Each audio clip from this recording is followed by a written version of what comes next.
Guéris ceux qui ne seront pas. Accorde-nous ta grâce au nom de Jésus-Christ, notre Dieu. Amen. Que le Seigneur vous bénisse. Ne vous mettez pas. Ouvrons nos Bibles. Exode.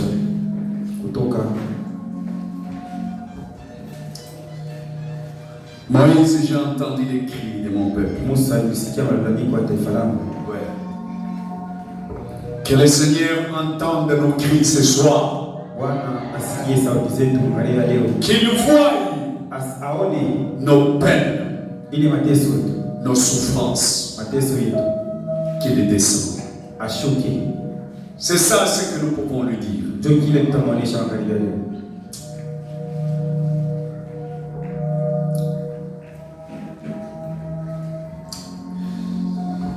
Moïse faisait paître les troupeaux de Jéthro, Exode chapitre 3.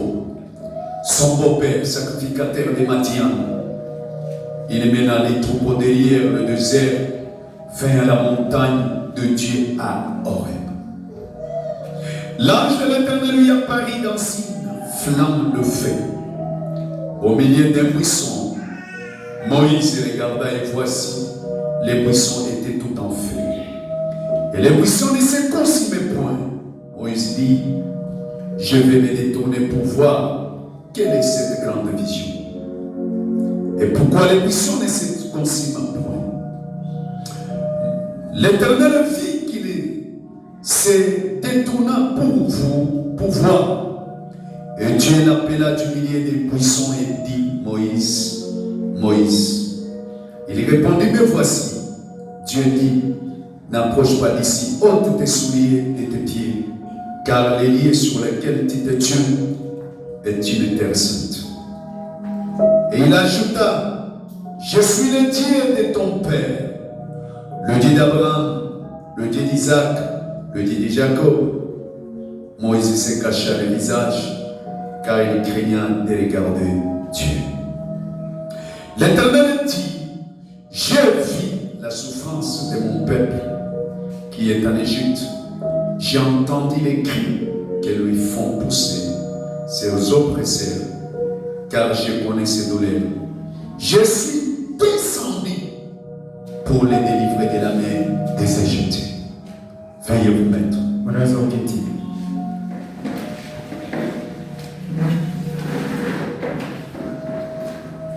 Je suis descendu.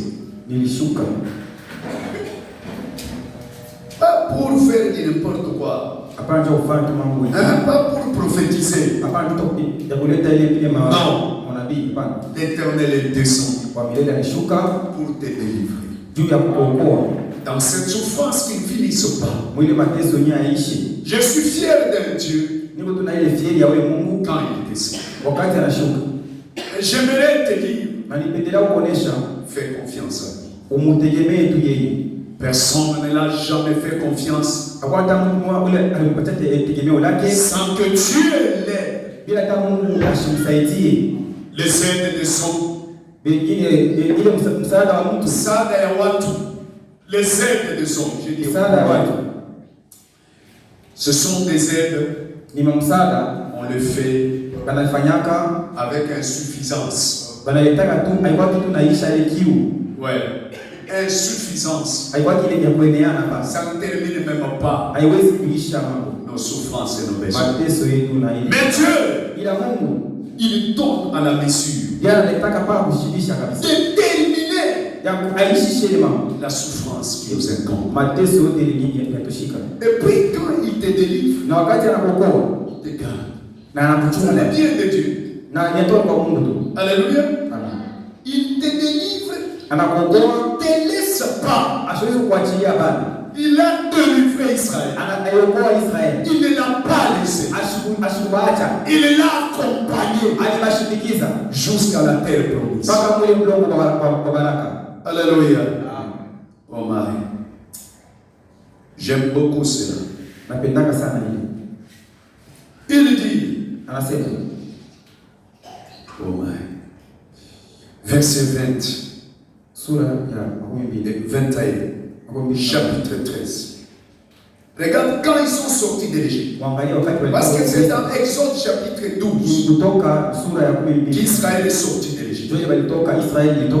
Alléluia. Maintenant 13. L'Éternel alla devant eux les jours dans une colonne de nuée. Dieu ne voulait pas laisser son peuple. Il connaissait que l'ennemi viendra les désorienter. Comme c'est moi-même qui est Dieu. Ce n'est pas ce peuple. Ce n'est même pas l'affaire de Moïse. Ce n'est même pas l'affaire de Josué. C'est l'affaire de Dieu. C'est lui-même qui était descendu. Il a pris Moïse. Moïse ne signifiait rien. C'est Dieu qui lui a récupéré pour se servir de lui. Aller libérer son peuple. Alors c'est le même Dieu. Il a conduit ce peuple. Il ne voulait pas se détacher de ce peuple. Jamais. Quand Dieu sauve, il sauve pour toujours. Quand il aide pour toujours. Quand il te bénit, il te donne même la sagesse. Il te donne même l'intelligence. Il te donne même l'inspiration de savoir comment gérer ses argent. C'est ça la différence de ce Dieu. La bénédiction de Dieu sont canalisées par lui-même. Il va te dire ne fais pas ça. Investis dans ça. Achète ça. Va ici. Lui-même, il va assumer. Ce soir, Seigneur, je ne connais pas quoi faire. Je suis au bout. Tout ce que j'ai essayé, mon expérience est au bout. Je ne sais pas ce que je peux faire. Il est Dieu. Il a encore des inspirations. Qu'il te donne ce soir. Tu n'es pas venu à l'église en frère. Qu'il t'inspire. Afin de te tuer dans cette souffrance où tu as tant fait. Oui, Seigneur, j'ai des enfants. Je ne sais même pas comment je vais payer le bout du mois. Parce que je suis au bout. Mais néanmoins, je suis venu dans ta présence. Alléluia. Écoute, pendant la journée, l'Éternel était que devant. Vous savez, c'est bien d'avoir Dieu devant ta vie. Et toi, tu es en train de le suivre. La Bible dit, quand la colonne de feu campait,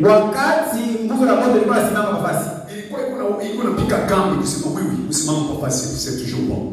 Il dit, Israël restait là. Il ne voulait pas aller seul.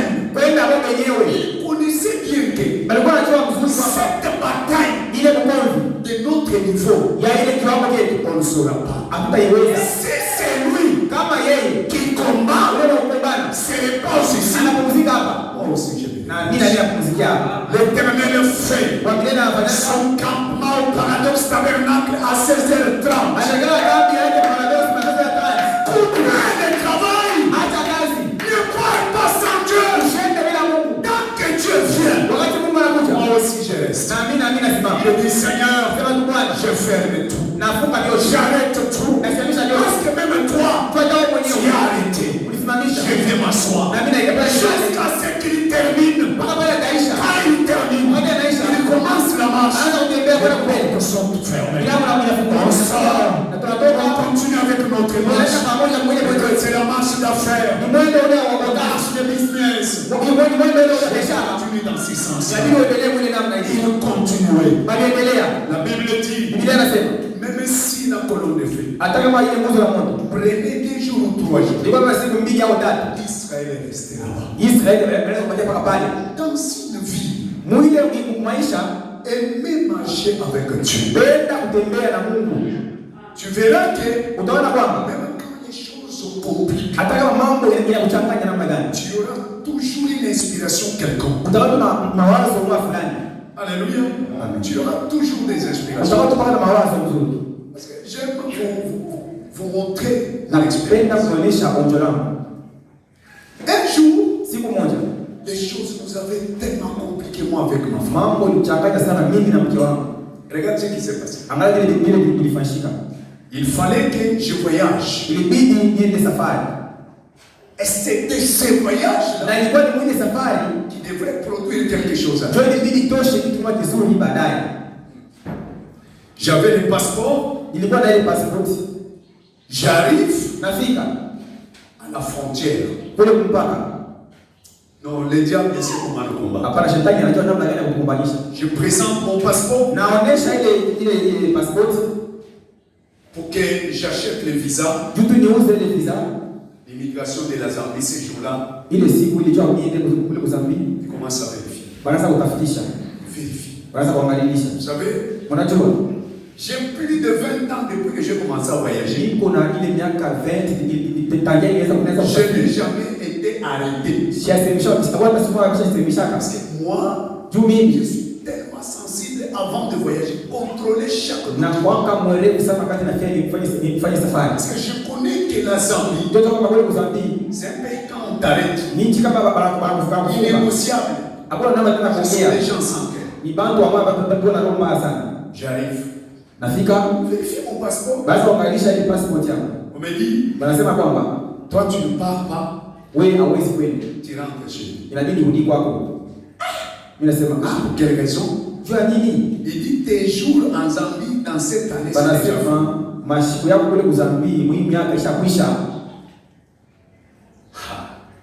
Je regarde derrière.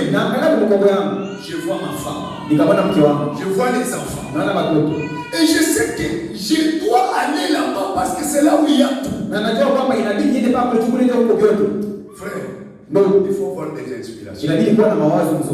J'essaie de coopérer. Il refuse. J'avais mon jeune frère, mon cadet qui n'est plus avec nous.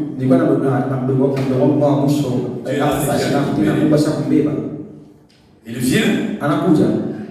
Il me dit,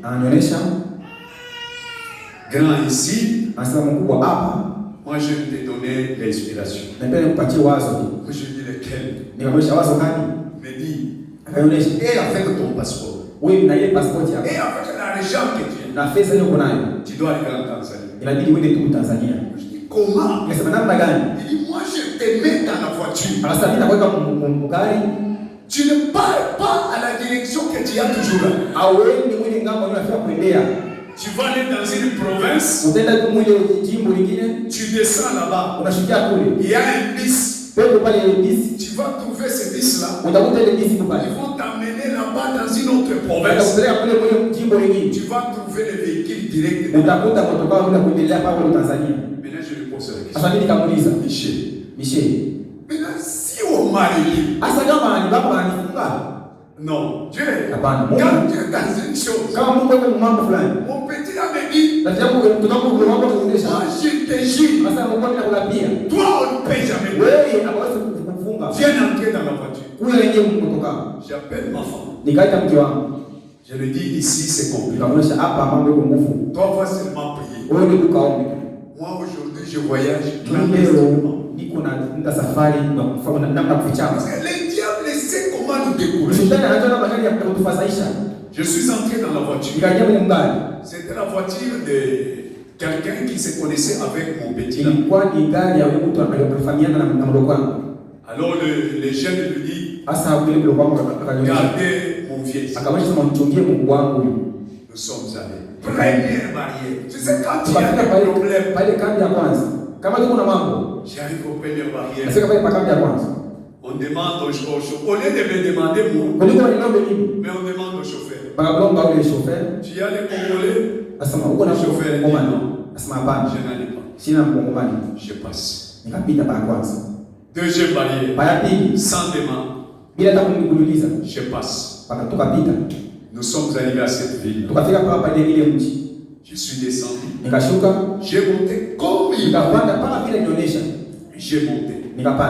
J'ai dit seulement, Seigneur, je sais, mon passeport est en ordre. Quand tu regardes, ça c'est le diable. Je voulais défier le diable. Il y a de ces choses qui doivent fuir que quand tu prends conscience, qui ne demande plus pleurer, qui demande une force de vouloir ou pas, tu vas partir. Et c'est juste. Je suis arrivé dans cette ville. J'ai pris le véhicule. Je pars. Sur la route, il y a beaucoup de contrôles. Mais regarde ce qui s'est passé. Ces jours-là, on me dira, le gouvernement a enlevé tous les gens de contrôle pour les remanier de nouveau. Ça veut dire les changer. Jusqu'à ce que je suis arrivé. Quand j'arrive, et puis c'était un voyage de bénédiction. C'est là où j'ai compris. Le diable, quand il le voit, il est bénédiction là-bas. La première des choses que tu vas rencontrer, ce n'est pas la bénédiction. Tu vas lui rencontrer lui. Parce que c'est lui qui voit ton bonheur avant que toi-même. Ton bonheur, c'est le diable. C'est pourquoi il vient barricader la route. Il te décourage. Il lève des équations. Il devient troublé. C'est pourquoi quand tu es dans une affaire, tu vois que ça complique. Ne lâche pas. Va de l'avant. Il y a une voie de sortie. Et c'est ce que j'avais compris. C'est pourquoi la Bible dit. Et pendant la nuit, la marche, l'Éternel s'est transformé dans la colonne de feu. Alléluia. Dans une colonne de feu. Pendant la nuit. Prenons un peu Néhémie. Qu'on écoute d'abord ce qu'il nous dit. Néhémie.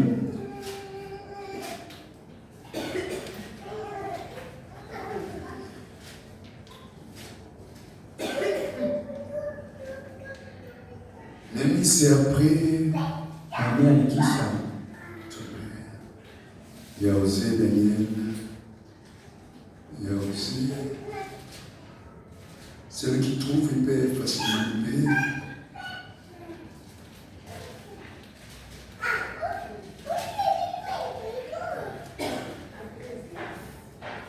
Esdras.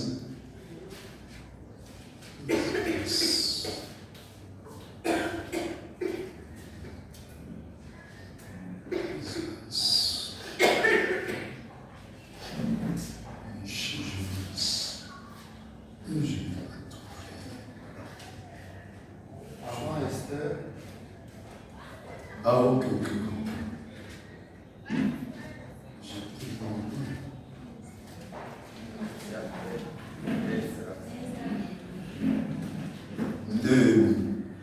Oui, c'est avant Esther.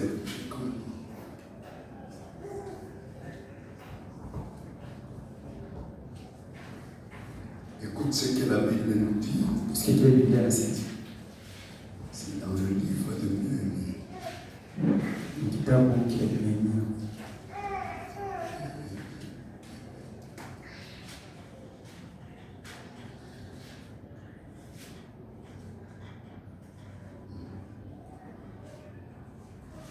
Je n'ai pas trouvé, ma Bible est tellement très gros. Donnez-moi d'abord celui qui a déjà trouvé, on peut facilement lire. Soit je peux lire ou pas.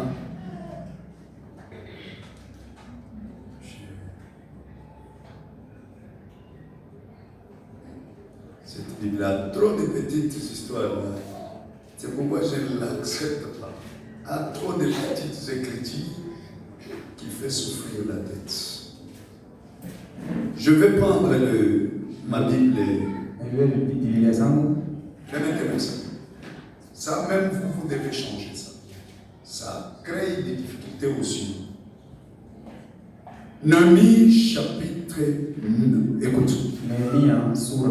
C'est 9. Écoute ce que la Bible nous dit. Verset 12. Il dit. Tu les guidas les jours par une colonne de nuée. Et la nuit par une colonne de feu qui les éclairait dans le chemin qu'ils avaient à suivre. Qui a compris? Voyez le travail de la colonne de feu. C'est pour t'éclairer sur les chemins dans lesquels tu marches. Là où peut-être toi tu ne peux pas voir les fétiches qu'on a piégé contre toi. Mais le travail de la colonne de feu, c'est de t'éclairer. Vous pouvez marcher pour marcher. Vous sentez seulement une conduite qui te dit non, ne parle pas comme ça.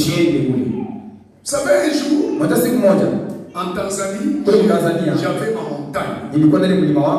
J'avais déjà choisi là où je partais prier. Un jour le matin, je suis passé sur la même voie. J'ai senti quelque chose qui me dit.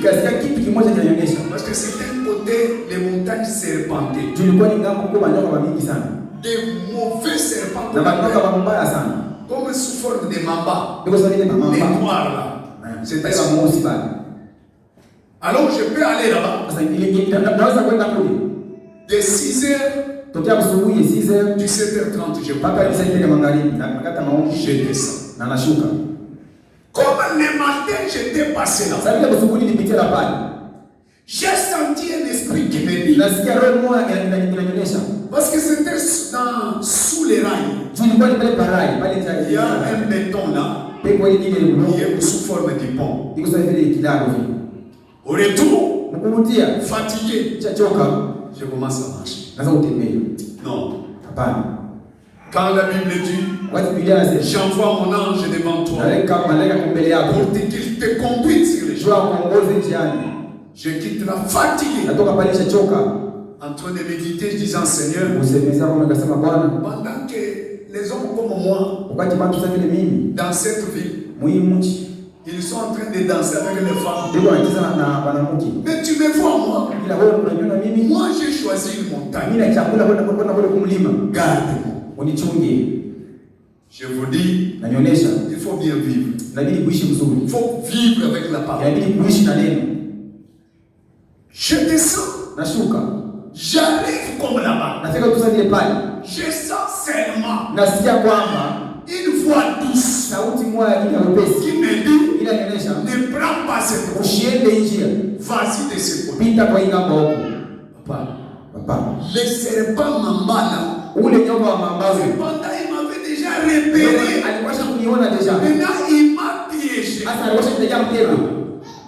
Dieu, il est bon.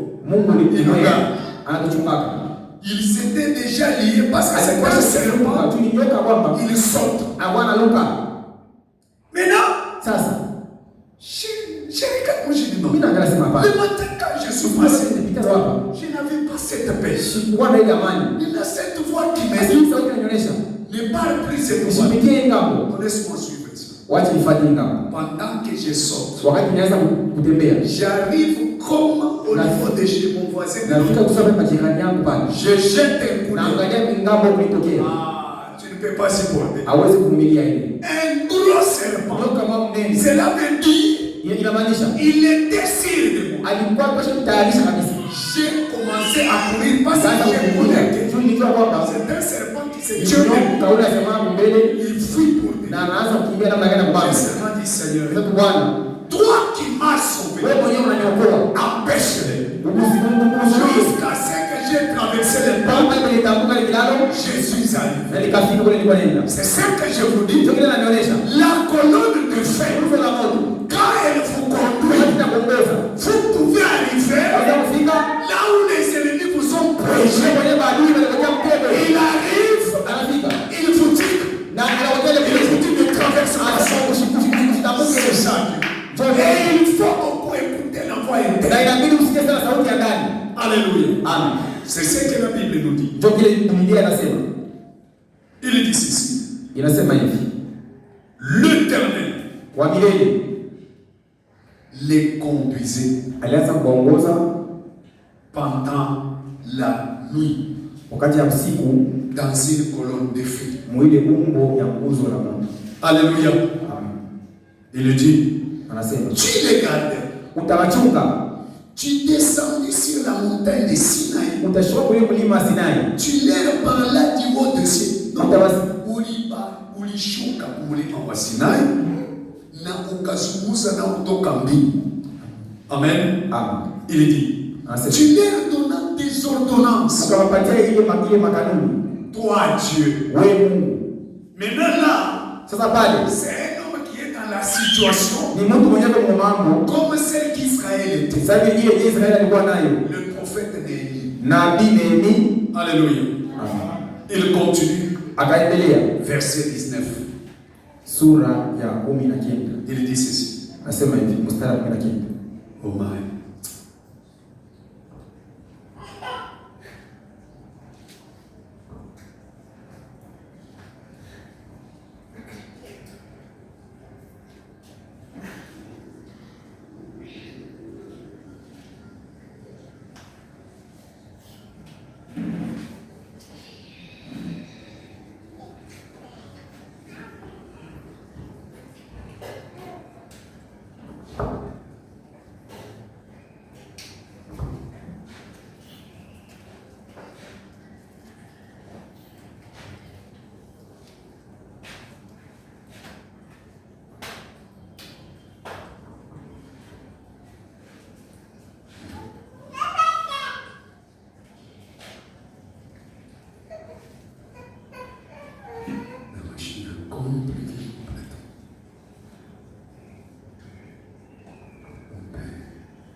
Dans ton immense miséricorde, tu ne les abandonnas pas au désert. Et la colonne de Nioué ne cessa point de les guider.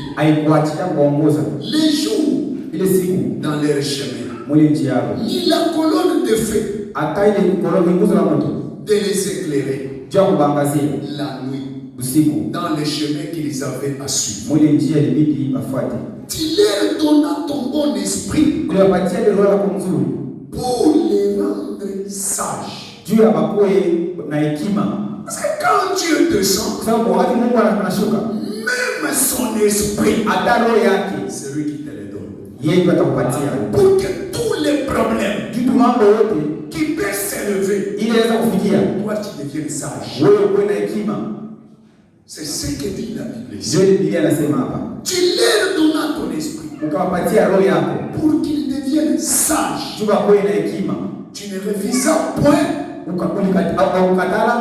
la manne à leur bouche. Tu leur fournis de l'eau pour leur soif. Voilà le travail de Dieu. Alléluia. Pendant 40 ans, tu pourvis à leur entretien dans leur désert. Est-ce que tu peux poser la question à Dieu? Est-ce que c'est toi qui m'as appelé? Est-ce que dans ce message, c'est toi qui m'as appelé ou je me suis appelé moi-même? Alléluia. Amen. Dans ce ministère, est-ce que c'est toi qui m'as appelé?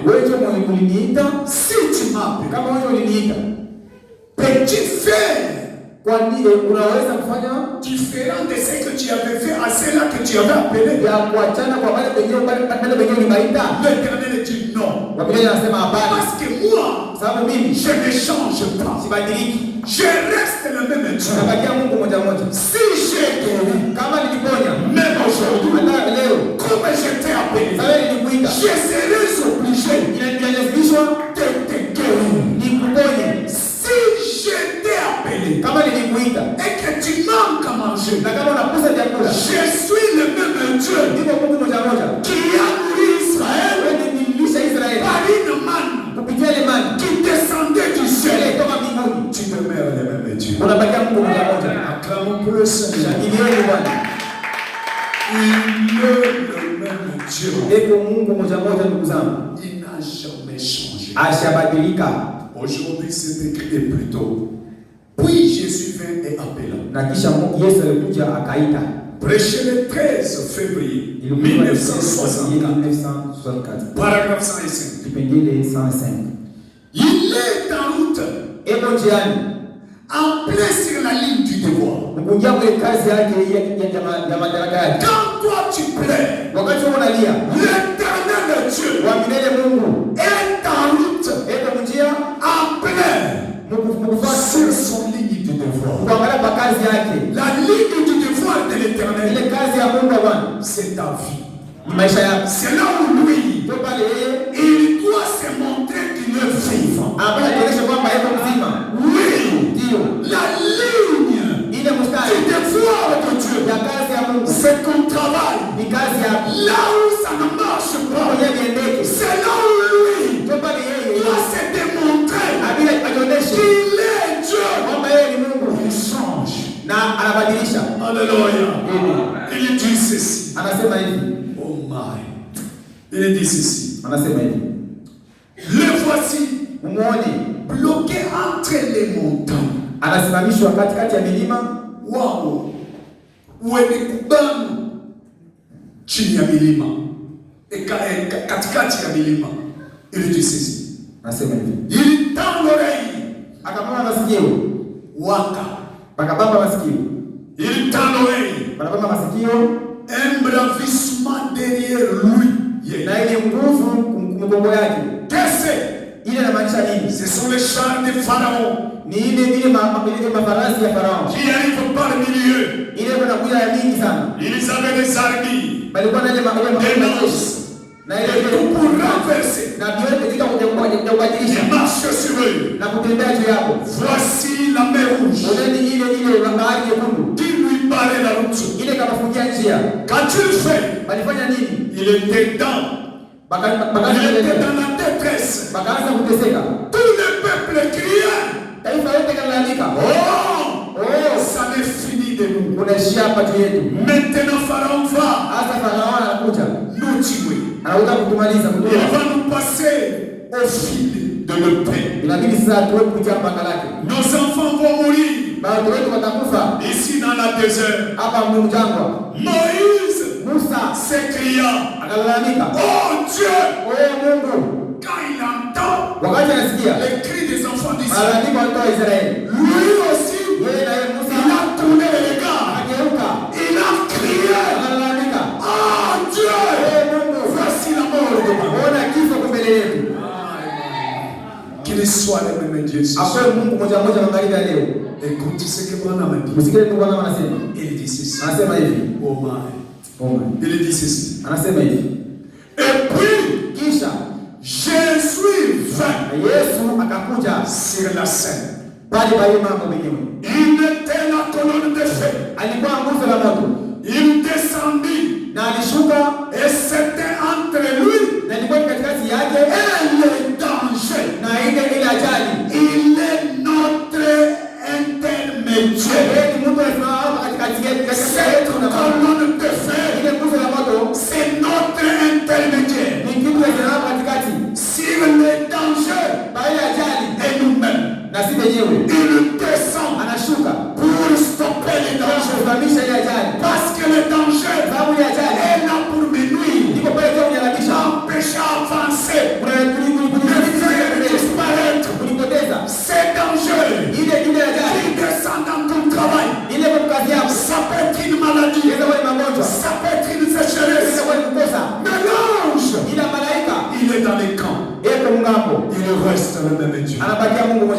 Il dit ceci. Anasema hivi. Il est notre intermédiaire. Yeye ni mtu asimama katikati. Il est celui qui se tient au milieu. Yeye ni yule anayesimama katikati. Amen. Amen. Intermédiaire. Mtu anayekaa katikati. Le voilà. Mmoja Qui se tenait là. anasimama pale. Il se tenait là. Alikuwa anasimama pale. Il y avait des obscurités. Kulikuwa magiza Du côté des Égyptiens. yale ngambo ya Misri. Ceux qui venaient pour essayer de faire quelque chose. Wale wanaanza kuacha kufanya kitu kimoja. À ce propos, Juu ya ile il était la lumière pour eux. alikuwa mwangaza juu yao. Qu'est-ce qu'il a fait? Alifanya nini? Il a éclairé la lumière. Anaweza kuangaza mwangaza. Du côté de ses enfants. Ngambo ya watoto wake. Du côté de ses ennemis. Ngambo ya adui. Il a obscurci. Anaweza kugiza. Afin que l'ennemi Juu ya adui ne puisse jamais avancer. ashitoke mbele. Mais toi, Sasa wewe il t'éclaire anakuangazia pour que tu avances. uende mbele. Il est Dieu. Yeye ni Mungu. Cette colonne de feu qui est ici ce soir. Kwa magharibi leo. Il demeure le même Dieu. Anataka Mungu mmoja Il mmoja. n'a jamais échoué. Atashindwaka Il ne faillit jamais. na ashindwaki. Alléluia. Amen. Il dit ceci. Anasema hivi. Souvenez-vous. Kumbukeni Paragraphe 7. kipengele Et paragraphe 107. cha sansi. Il est toujours Yeye yuko tu cette colonne de feu. ile nguzo ya moto.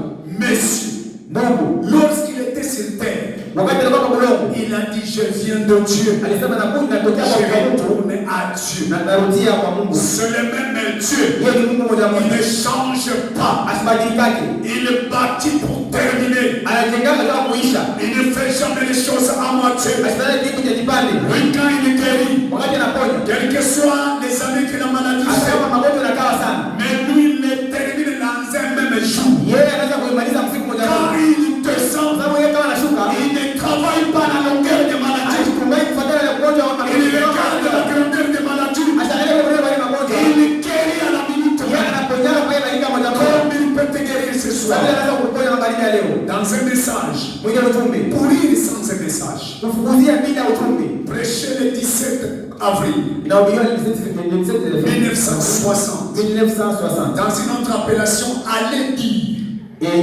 Namna nyingine inamaanisha mwende mkaseme. Paragraphe 154.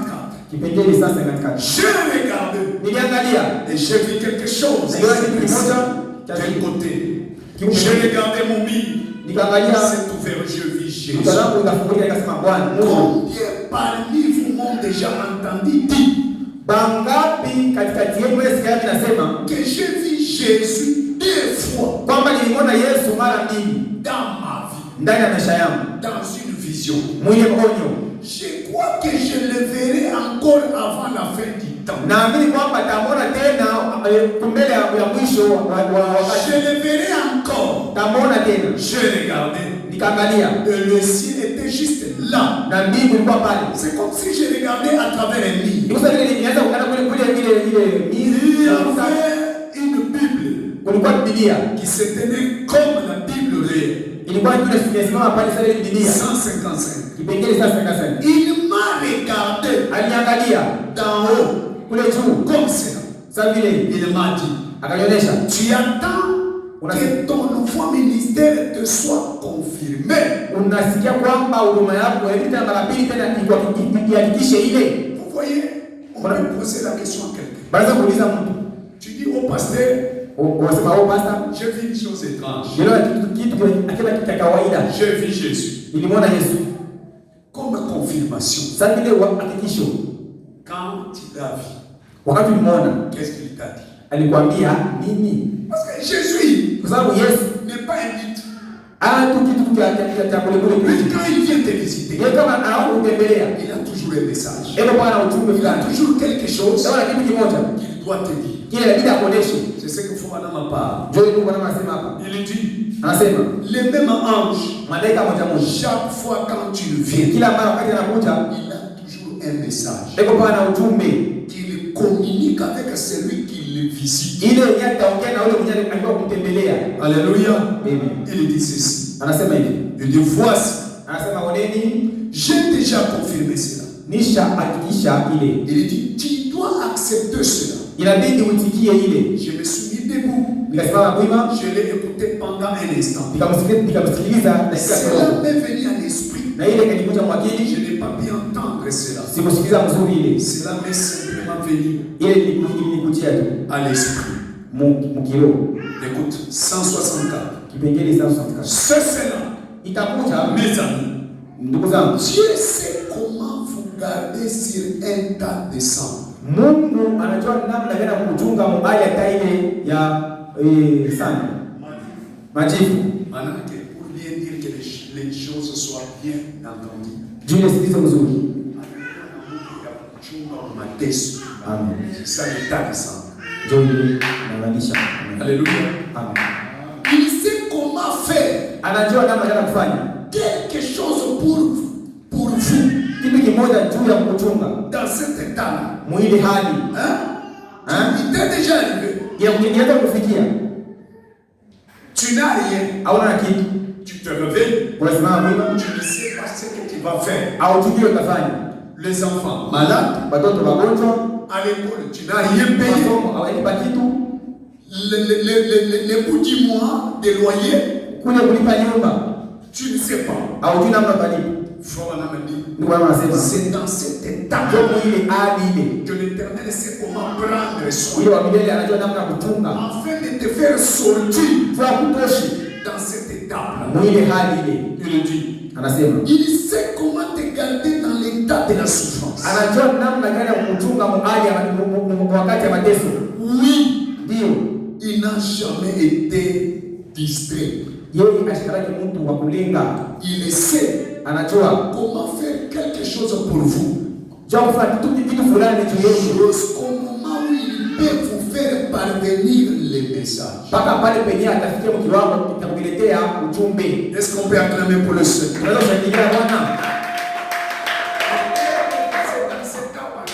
Inawezekana ni mwili hali unapitia wanajiswali. Mimi niko na marafiki.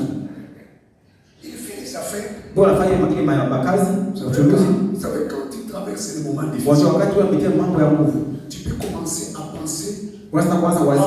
Celui qui est à côté de toi. Wala baba pembeni yako ile. Comme s'il est plus spécial. Kama vile mtu wa heri kabisa que toi. Upita wewe. J'aime te dire. Na pia nikuoneshe. Ça c'est le diable. Ule mkubwa ni shetani. C'est toi qui traverses ce moment. Ni wewe tu unapitia wakati qui est plus spécial. Wewe tu mwenyewe kwa mtu wa heri. Que celui que tu penses. Ule mwenyewe unawazia. Alléluia. Amen. Il n'a jamais été en retard. Toutes les choses que Dieu permet. Il sait la voie de la sortie. S'il a ouvert une voie où la souffrance peut entrer, il est le même Dieu qui doit ouvrir une voie où le bonheur doit entrer. C'est comme ça qu'il faut prendre Dieu. La plus grande bataille jamais livrée. Paragraphe 143. Cette petite demoiselle, sans doute que le médecin lui a dit qu'elle est presque arrivée au bout du chemin. Rien ne pourrait être fait pour elle. C'est une sœur qui était dans l'église. Fondamentalement, elle l'a regardé. Le médecin l'a dit. Pour ces cas, les nouveaux sommes arrivés avec les traitements. On ne peut rien faire. Tu es déjà arrivé à ce point-là. Le médecin dit, bon, on a tout fait. Mais pour le moment, on ne peut rien faire. Oh my. Le médecin lui a dit qu'elle est presque arrivée au bout du chemin. Rien ne pourrait être fait. Ces médecins-là, je ne les condamne pas. À qui c'est me vie, il a dit selon la limite de de sa connaissance. Alisema ni kufikia ujuzi wake. Cet homme Ule mtu est un scientifique. ni mtu wa ujuzi. Ni mwenye elimu tu. Il voit que la maladie a vaincu le corps de l'enfant. Aliona kwamba magonjwa aisha kuweza mwili wa mtoto. Dans sa connaissance, Mkujua kwake, il a vu la maladie aliona magonjwa vaincre le corps. isha kuweza ile mwili. Sasa ndio Bwana anasema c'est complètement hors de sa portée. Na ile iko tu nje ya kujua ya uwezo wake. Alléluia. Il n'a aucun médicament pour anéantir cela. Ashenda na dawa moja juu ya kukombanisha ile. Un frère, est-ce que tu peux être ici ce soir? Unaweza kuwa ngaribi hapa leo. J'aime que tu te places derrière cette écriture. Napenda tuweke mkono kwa maandiko. Inaweza kusaidia. 150 et 144. 144. Ce cancer aussi, Ile magonjwa ya kansa, il avait vaincu cette femme. Ilikuwa kumweza ule mwanamke. Certainement. Ya kweli tu. La mort avait vaincu ce bébé. Magonjwa ilikuwa kumweza mtoto. Mais notre capitaine en chef. Ila Mungu wetu kwa juu. Alléluia. Amen. Notre capitaine en chef. Kapita wetu ule mkuu De cette grande armée. wa hii jeshi kuu. Il s'appelle la résurrection et la vie. Anaitwa kufufuka na uzima. Alléluia. Pendant que la maladie, wakati magonjwa fait apporter la mort, unaweza kuleta kifo, pendant que la souffrance, wakati ni mateso emporte la joie dans la maison, iko natosha ile furaha mnyumba. Mais ila notre capitaine en chef, ule kapitani wetu il s'appelle qui? anaitwa nani? La résurrection, Kufufuka et la vie. na uzima. Frère, continue. Ndio maana anaendelea.